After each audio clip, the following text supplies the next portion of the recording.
Hello மக்களே, வாங்க பூ கட்டலாம். பூ கட்டுறது எப்படின்னு கற்றுக் கொடுக்க அவங்களுக்கெல்லாம் இருக்காங்க. தெரியுமான்னு தெரியல, பார்க்கலாம்.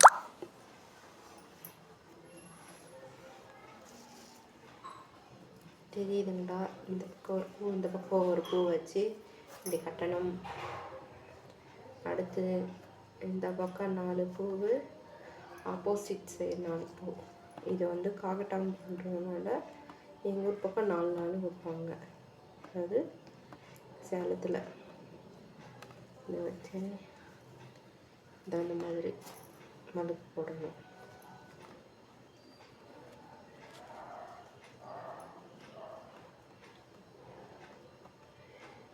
சாங் போட்டுடலாமா?